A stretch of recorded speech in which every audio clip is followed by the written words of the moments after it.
Olá, amigos. Sábado, 30 de maio, um tema muito interessante que nos convida a inúmeras reflexões. Vocês viram na chamada que colocamos a questão, a política do ódio e o amor nos ou dos evangelhos, né? Escolhi 3 figuras emblemáticas. Naturalmente, aquele chamado Cristo, o Iluminado, Jesus de Nazaré, Francisco de Assis, o Poverello, né? Aquele que entendeu a pobreza como despojamento profundo da vida material, das benesses materiais, e Mahatma Gandhi, o símbolo da paz, aquele que conseguiu vencer um império sem derramar uma gota de sangue. Bom, e a motivação, razão maior pela qual produzi esse tema, está em função da reunião que ocorreu no dia 22 de abril e que nesta semana que passou, 22 de maio, através de uma decisão judicial STF, todos nós brasileiros tomamos conhecimento desta reunião, do conteúdo, de toda a performance dos ministros e do seu chefe maior, mandatário primeiro da nação, presidente da República.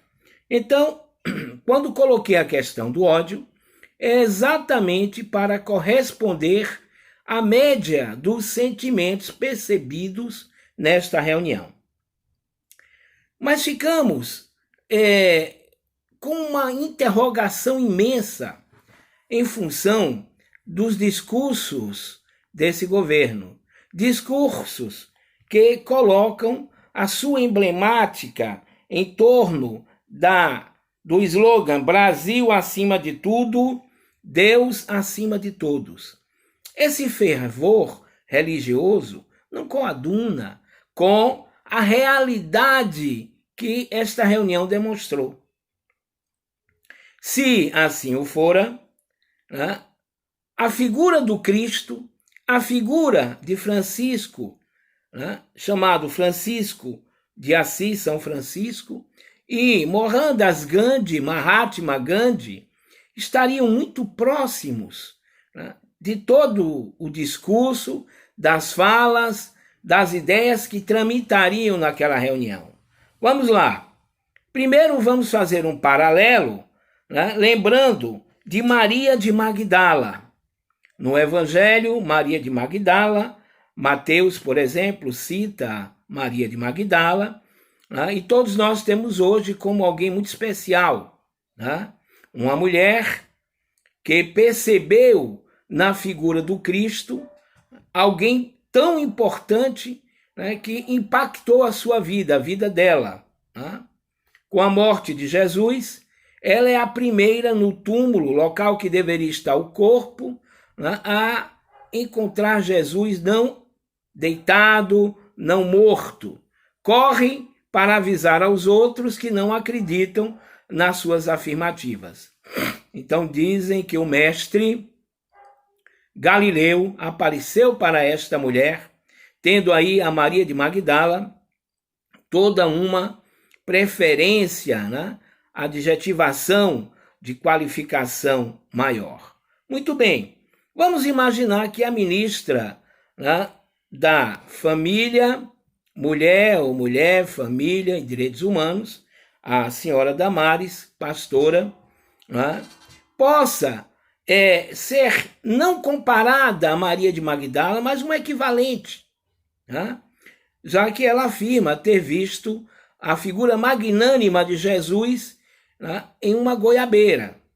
Né? Então, assim como Magdala, né, a de Magdala, a Maria, né, da vila, do lugar de Magdala, né, viu Jesus, né, fora do sepulcro, fora do jazigo, né, uma mulher, a Damares também, né, teria tentado emplacar esta visão de Jesus numa goiabeira. Né?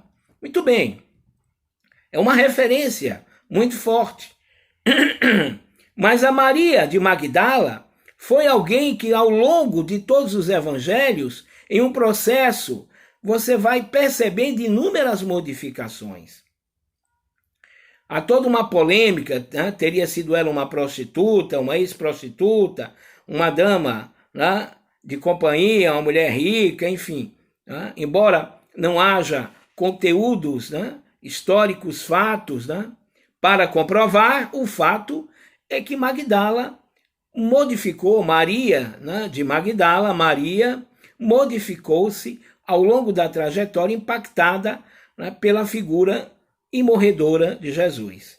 E a Damares, que viu Jesus na goiabeira, infelizmente, nós não vemos essa impactação, já que em dado momento desta reunião raivosa, né, pedia para encarcerar, né, os membros do STF. Ora, pedir para encarcerar membros do STF, governadores, a prisão no mundo moderno, somente quando o indivíduo oferece perigo à sociedade.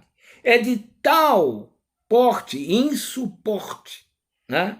É de tal impossibilidade as suas ações dos indivíduos ou do indivíduo, que encarcerá-lo é razão maior para proteger a sociedade. Então, muito distante da figura magnânima de Jesus, que afirmava, né, possivelmente o fez na goiabeira, né, da senhora Damares, deve ter dito a ela, né, amai os vossos inimigos, porque para o Cristo tempo, né, e espaço não existem. Então, possivelmente, sabedor que ela seria ministra, né, de algo tão fundamental como família, direitos humanos e a mulher, naturalmente, né, espinhosa a sua missão, Jesus fez questão de afirmar-lhe, né, amai os vossos inimigos. Então parece uma brincadeira, um xiste, né, parece uma desconsideração, né, com uma autoridade, mas não é. Eu estou exatamente fazendo uma análise em cima da performance, né? É uma resposta em função de uma afirmativa. Prendam esses canalhas, coloquem na prisão governadores, etc., com aqueles arroubos, né, de ódio. Né? Então, não coaduna com a figura do Cristo. Não coaduna também o Ricardo Salles com a figura de um equivalente histórico, que é o Francisco de Assis. O nosso Ricardo Salles é o ministro do Meio Ambiente, que tem 44 anos, se não estou enganado, fará 45 agora em junho, julho. E o nosso amigo, né, o Francisco de Assis, o Giovanni Bernardone, né, que nasceu rico, né, filho de um pai riquíssimo, um empresário que seria na área de tecidos, né? Os finos tecidos franceses, etc., da França, perdoem-me, né? Tecidos que vinham da França vendido na pequena Assis, né? Era um comerciante e empresário, portanto, podemos assim dizer, né? Muito bem sucedido. Então, o nosso Giovanni nasceu numa família, né, abastada financeiramente, e muito bem dotado fisicamente, apaixonava as mulheres, né, e dormia com muitas, isso é narrado, né, até se transformar profundamente no Francisco, naquele que adorará Jesus, naquele que entregará suas roupas para seu pai, dizendo que nada mais quer, né, a não ser seguir o Cristo. E para seguir o Cristo, teria que se despossuir de qualquer bem para possuir condições espirituais, né, únicas, até então por ele desconhecidas. Para lamento, né, da chamada Clara, da mesma Assis, a Chiara, Clara, né, que nutrirá por ele um amor sem fim que não poderá consumar, já que Jesus, segundo tudo indica, não dividiu a cama, nem o quarto, nem a vida, não esposou, não teve filhos. Né? Então, como a ideia do Francisco ex Giovanni, né, era exatamente, né, reproduzir a vida de Jesus e ele próprio, então não deveria casar. E assim sendo, né, fez surgir um movimento que nós chamamos, né, os franciscanos. Morreu, né, coincidentemente, vejam, aos 44 anos, afirmando que a formiga era a sua irmã, que o sol era o seu irmão, a lua a sua irmã, irmão sol, irmão lua. Acho que tem um filme, se não me engano, muito bom, né, que narra a vida de Francisco. Né?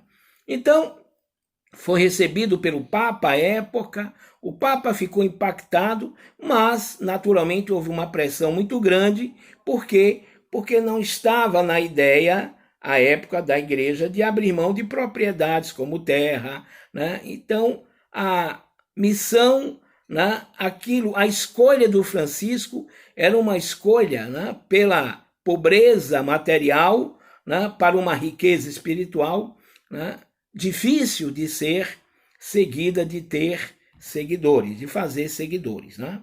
Muito bem.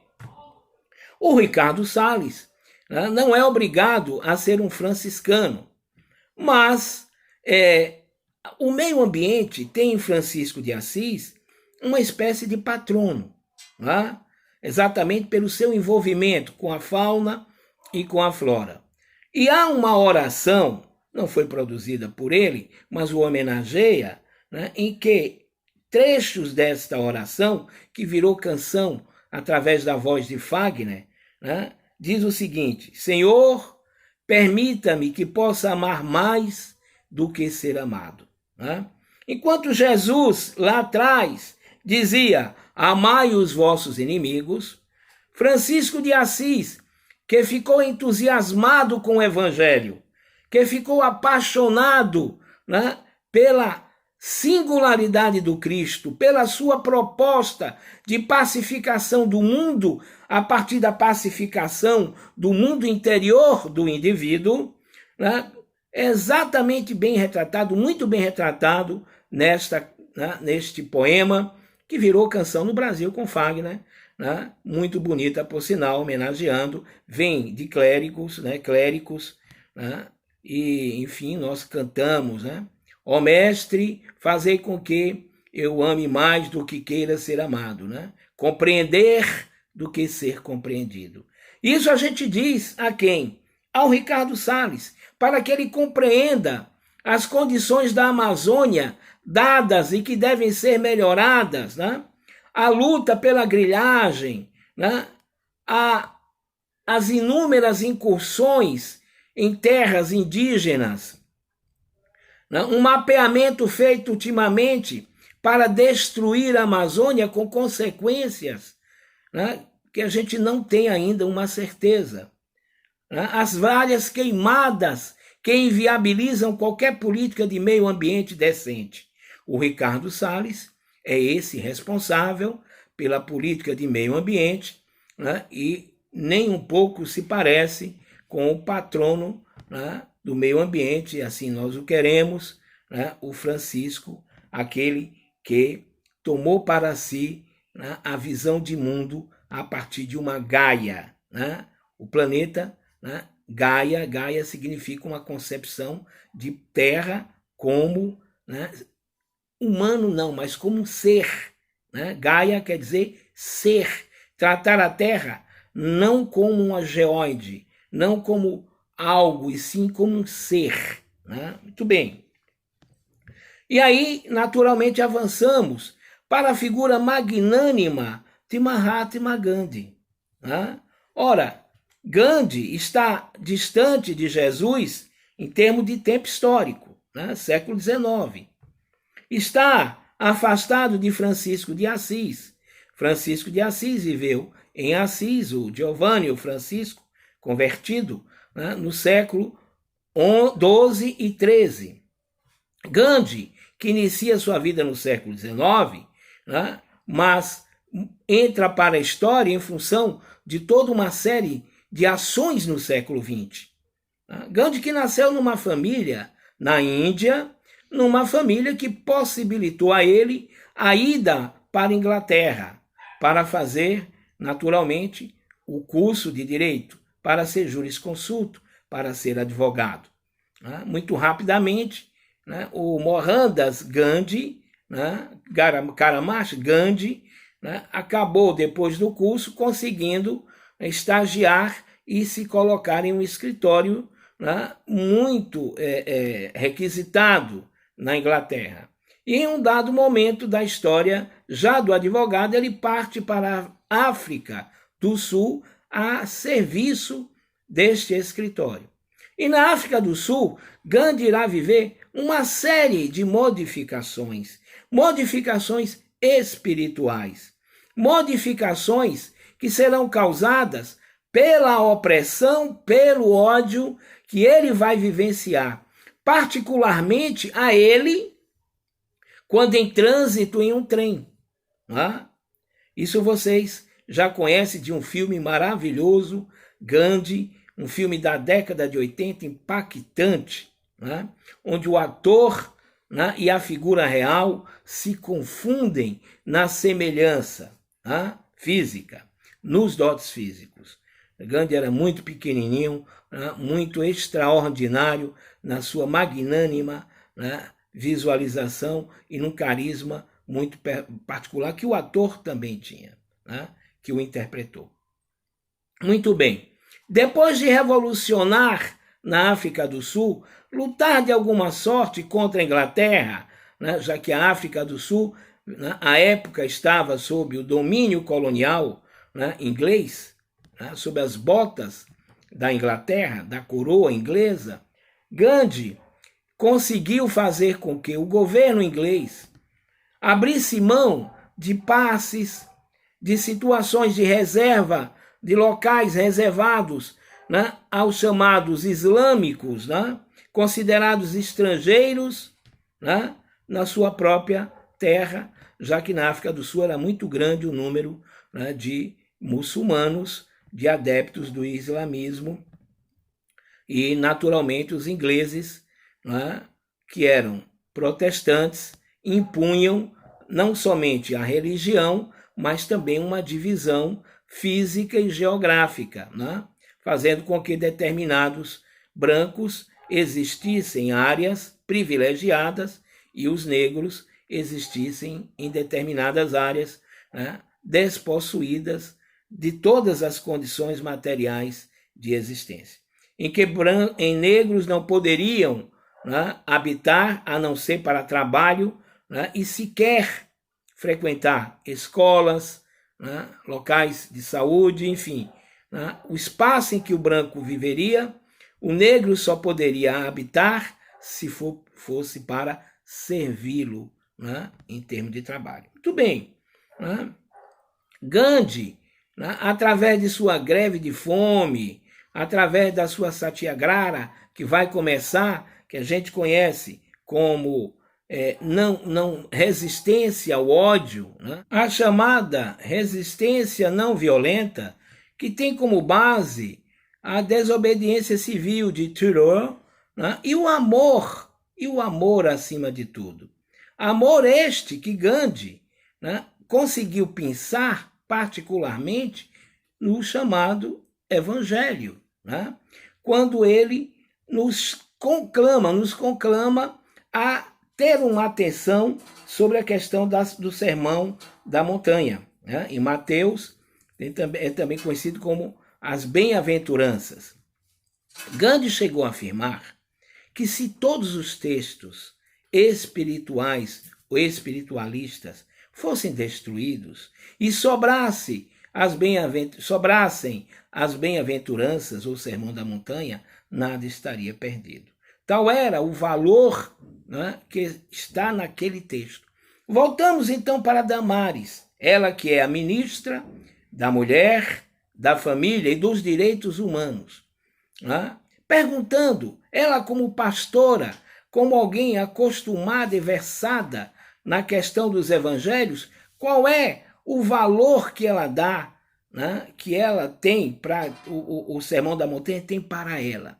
Por que não executar exatamente ali com uma reinterpretação de acordo com as condições políticas do momento, do século que vivemos, das questões, né, em que existimos, né, este manancial, esta riqueza que Gandhi assevera. Né?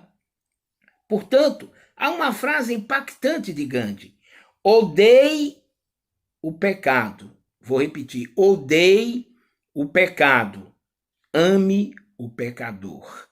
Odeie o pecado, porém, mas ame o pecador. Né? Quis aí Gandhi jogar, fazer o jogo, fazer a contraposição ódio e amor, né? Entendendo que o ser humano odeia, ele não é perfeito. Né?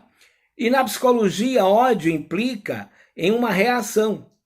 Tá? Uma reação a quem odeia, odeia porque se sente injustiçado, porque se sente traído, odeia porque rechaça, odeia porque foi violentado, violado em algum direito profundo, e aí desenvolve um sentimento, né, que está também muito bem colocado em um livro que convido vocês a terem na cabeceira, ali ao lado do travesseiro na sua cama, chamado Quatro Gigantes da Alma. O nosso amigo Miri Lopes, o espanhol, filósofo, sociólogo, psiquiatra, né? Neste livro discorre sobre estas quatro forças que existem, né, no psiquismo humano, né? Onde ele junta amor e ira bem ao lado para discorrer, né, em um ensaio maravilhoso. Naturalmente, ele coloca o medo, né, e o dever para somar o amor e a ira. Mas ele exatamente o faz assim. Primeiro a ira, né? Depois ele aborda o amor. Então, Quatro Gigantes da Alma é um livro recente, eu digo do século XX, vale a pena a sua leitura, né? Para a gente consolidar, né, todas as razões possíveis para discutir esse tema. Portanto, finalizando, vamos à parte, né, mais interessante deste terceiro personagem. O primeiro, onde eu correlacionei com a figura de Damares, né, que é o Cristo. O Cristo que disse para Maria, né, de Magdala, da vila de Magdala, né, para que ela, né, entrasse no processo de sublimação do seu ser, que renunciasse a qualquer situação em que o demérito da exclusão espiritual se faça presente.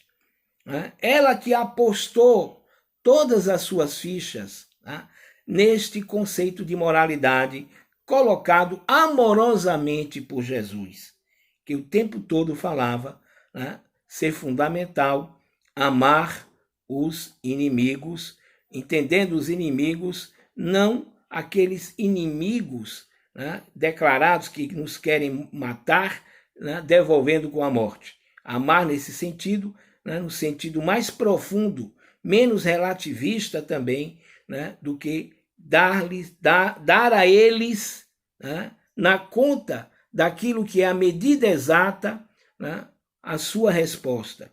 Agora imagine quando a Damares, a pastora, né, propõe que se tranque, ou seja, propõe a prisão, o encarceramento, em uma época que nós discutimos o abolicionismo penal, né, só penalizando com enclausuramento situações, como eu disse, na qual o indivíduo oferece pleno e total, ou pleno e total se mostra pleno e totalmente despreparado para o convívio corpo a corpo, dia a dia, né, entre nós. Muito bem. E lá com Gandhi, passando, temos o Francisco de Assis, que nós correlacionamos ao Ricardo Salles, que nesta reunião dei um banho dizendo que passam boiadas, a maneira como ele enxerga o meio ambiente, né, a visão capitalista, sequer até hoje, o Ricardo Salles foi incapaz de falar do Marechal, né, Rondon, né, e no século XX, principalmente década de 40, 50, 60, o Parque do Xingu, através de Orlando e seus irmãos, Orlando Vilas Boas e os irmãos Cláudio, né, e Leonardo. Quer dizer, Nós temos um ministro que é incapaz de citar, né, figuras impactantes para estimular uma visão de meio ambiente que há 50 anos atrás era muito mais avançada do que a de hoje. Quando deveríamos tratar, né, os chamados índios, que assim não chamamos, né, e se indígenas, para sermos corretos, né, e exatamente isso que faz o Orlando, que inaugura, né, um processo chamado indigenismo, né, e é muito importante, abordarei na quarta-feira em uma live às 20h30, né, no Instagram. Muito bem, amigos. Né? Então, onde é que está a correlação? Eu vou fazer a correlação de Gandhi, né, com ele, nada mais, nada menos do que o nosso presidente da República, Jair Messias Bolsonaro, que o tempo todo está, né, desfraudando a sua bandeira, né, Brasil acima de tudo, de forma absoluta, né? Deus acima de todos. Muito bem, né? O Jair Bolsonaro, antes dessa pandemia, em janeiro, eu não lembro, esse ano, em janeiro desse ano, né, realizou uma visita à Índia, né? E, como é de praxe, toda autoridade, né, que vai à Índia costuma visitar o mausoléu onde os restos mortais de Gandhi estão. Né? E tem toda um cerimonial, né? Há toda uma leitura, né, do beneplácito, né, realizado, da figura de Gandhi. Né? E é impactante, amigos, né? É impactante a contradição, né, do Bolsonaro pegando flores e lançando, né, no chamado, entre aspas, né, no jazigo, algo que lembra, né, o Gandhi, né, o local onde está o Gandhi. Aquilo é de uma contradição imorredora. Exatamente porque o Gandhi não prega aquilo que o Bolsonaro nessa reunião pregou. Né? O que? O armamento. Né? Armamento da população. Entendo aí a população à parte daqueles que, né, acreditam no seu, né, procedimento, na sua maneira de ser. Não é no seu governo, né? Porque, na verdade, ele foi eleito com um projeto, né? E nunca ficou muito claro que dentro desse projeto estava armar a população para. Né? Então, a população, entendam, é o setor que cada vez reduz mais, porque é impossível, né, que tão boas pessoas, seres humanos nobilitantes e nobres, não tenham dado um passo para trás, recuado em função das suas afirmações, aceitações ou visão que hoje se mostra, né, clara para estas pessoas que votaram nele. Que não tiveram, ou não usaram, não puderam, por falta, né, de clareza, de senso crítico, não importa. Né? Não importa o que faltou, não importa, né, a maneira como foi analisada a sua vontade, não importa. O importante é que temos aí mais de um ano de governo. Temos uma reunião, né, que foi feita, né, entre quatro paredes. Não, mais do que isso, reunião ministerial, à frente do presidente. Né? E deixando de lado os nomes, chamados nomes feios, como se diz, né? Aquilo que a gente chama, né, de baixo calão, né? A série de adjetivações negativas de um ministro da Economia, né, do ministro do Meio Ambiente e principalmente do ministro da Deseducação, ou seja, desculpe um ato falho, da Educação, né, nós, então, podemos dizer, né, o quanto lamentamos. Portanto, né, dentro desse contexto, desse trabalho que faço, em geral trago uma literatura e faço a correlação com o governo atual. Um fato, um episódio. Hoje trouxe esse tripé fundamental da existência, do bom senso, da coerência, né, da representação amorosa do ser. Jesus, né, o de Nazaré. Francisco, o de Assis. Gandhi, né, o universal, embora tendo nascido na Índia. Todos são fundamentais para uma análise do amor, né? Para uma análise do amor, que é o contraponto, o contrário, aquilo que, na verdade, não é que exclui o ódio, é que não permite, né, que o ódio exista. Lembrem que na relação luz, claridade e escuridão, a escuridão é a ausência de luz, o ódio é a ausência de amor. Mas não temos por que ter ódio, porque tivemos 3 figuras magnânimas existindo em séculos específicos. O Cristo, lá atrás, lá atrás, são 2000 anos, um pouco mais, da sua existência. A figura de Francisco, século XIII, fim da Idade Média, e o nosso Gandhi, muito recente.